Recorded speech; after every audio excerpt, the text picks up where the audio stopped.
Welcome back to The Heat. We're discussing the Philippines' pivot to China and how Beijing and Manila are working together on infrastructure projects. In a recent interview with CGTN, the new Philippine ambassador to China discussed the relationship between the Philippines and China. Let's listen to what he had to say. The basic trust is this. One is to improve the friendship and cooperation between the two countries, and particularly to push forward the economic cooperation. It probably is a challenge for you also to, to change public opinion, Filipino public opinion of China because of what had happened in the past 5-6 years. No, that is a challenge, no doubt. So that's why we have to look at the benefits. On the one hand, you have the fishermen of Zambales along the coast that is able now to fish again in Scarborough Shoal. On the other hand, you have the farmers of Mindanao that is now able to sell more bananas, more pineapples to China. And then the other immediate impact is, of course, tourism. The figures have been doubling. The figures of Chinese tourists have been doubling since July. But beyond that, more trade, more investment, and also the big infrastructure projects.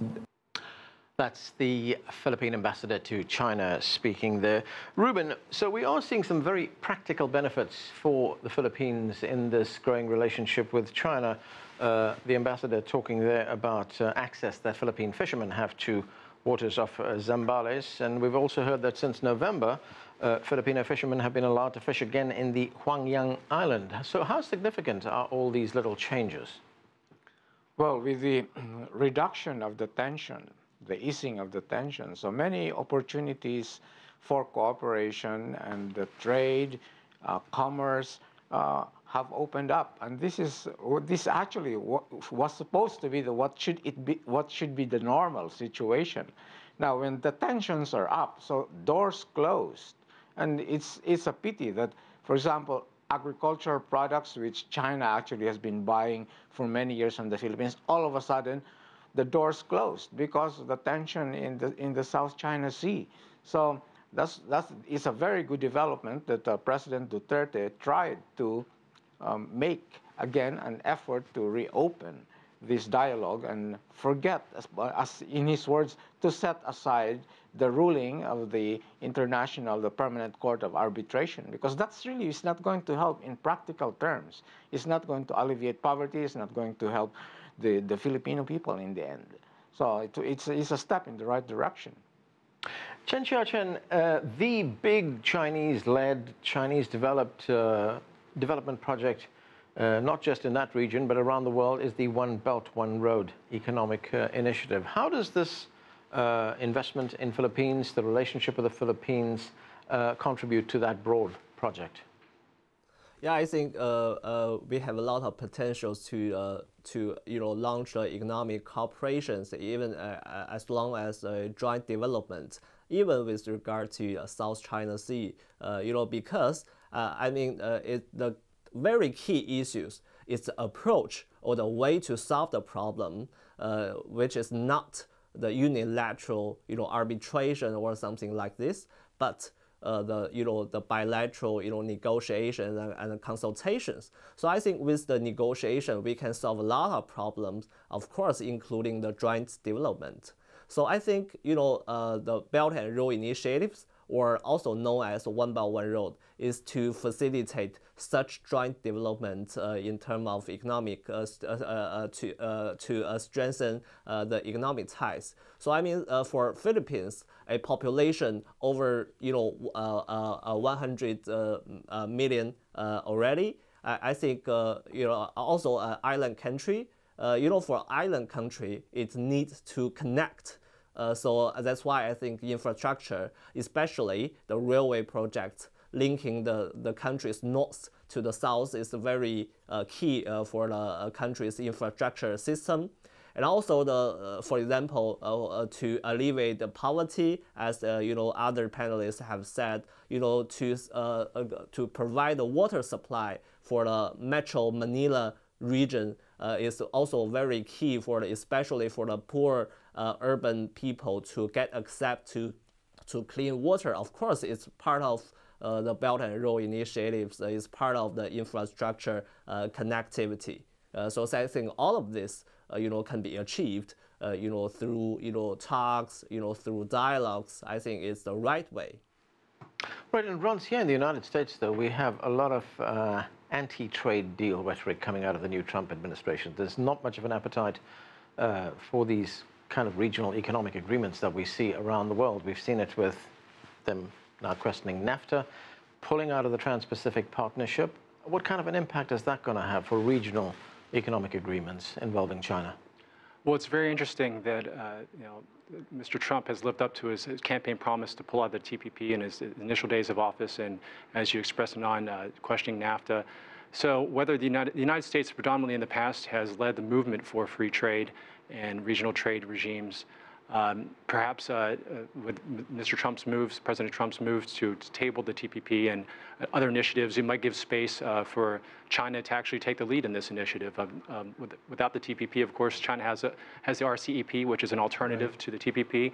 That initiative could move forward in the absence of the United States. So we could see actually more development of regional systems and regional smaller trade agreements, or as opposed to maybe global trade agreements, something less ambitious than we've had in the past, because it doesn't seem like the global appetite is there, certainly not in the United States, for these multi-layered trade regimes. So, Zhang, given that the United States has pulled out of the TPP, that there is this RCEP agreement which China is pushing in that region, is this a golden opportunity for China to take the leadership role as far as economic relations, economic growth is concerned? I would rather say that it's a golden opportunity, but China has never been opposed to TPP. In fact, China has shown some interest to join the new round of negotiations to join the TPP if the TPP will be ratified by its members. And but at the same time, RCEP definitely will have more chances to be achieved, since we have already seen Japan, South Korea, and Australia, they have shown interest to achieve RCEP. And but at the same time, I think even RCEP will be achieved. Still in the future, America, Japan, and South Korea, these kind of countries will be looking forward to achieve TPP after a few years. People here in Washington, D.C. believe maybe Mr. Trump will change his mind after 1 or 2 years if his economic policy won't work perfectly. And he's totally kind of realistic leader. We don't know.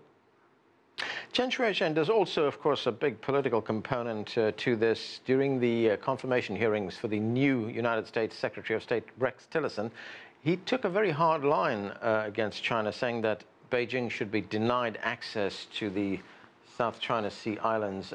What kind of signal does that send to China in particular and the region in general? I think, first, from what, Mr. Tillerson has said, you can say, he just showed ignorance, about, the real situation in terms of both geopolitics and also in terms of international law, because what he said really sounds very absurd to a lot of international relations observers. So I think it's still a very learning for me. It's still a very early stage in his and also his team's learning process. The point is, yes, as some other panelists have said, we really don't know, and it's really highly unpredictable for Mr. Donald Trump and also Mr. Tillerson and also his foreign policy team. So I'm really not sure how long it will take for them to learn and to realize the real status quo, to realize the real orders and also the rules, for them to make the right decisions. Probably, I would guess that it will take about 1 year to test the waters and also for them to learn how to deal with foreign affairs in a real world. Reuben Mondejar, looking to the future of China-Philippines relations, the Chinese Vice Foreign Minister Liu Zhenmin announced that President Duterte will make a second visit to China. That will be in May to attend that Belt and Road Initiative International Summit, which will be taking place in China. So where do you see this relationship going from here? Well, it's cementing his desire to really improve the relationship with China. And you know, the Philippines in the issue of the South China Sea is crucial because to begin with, it's together with Vietnam, these are the two countries that's very close geographically to China. And then secondly, the connection between the Philippines and the United States. They're very close for many decades. So whatever the Philippines does, and whatever the Philippines does with regard to China, that is going to affect the entire relationship between China and the other countries in the region. So in a sense, for President Duterte, this is like he's taking a lead role in the relationship with China, not just between the Philippines and China, but between China and the other countries in the region. For example, Vietnam has already agreed recently to deal with China bilaterally, a position which it did not have just months ago. So just 2 months ago, they had a different position. So this is, I think, one of the results of President Duterte's rebalancing in the relationship between China and the Philippines.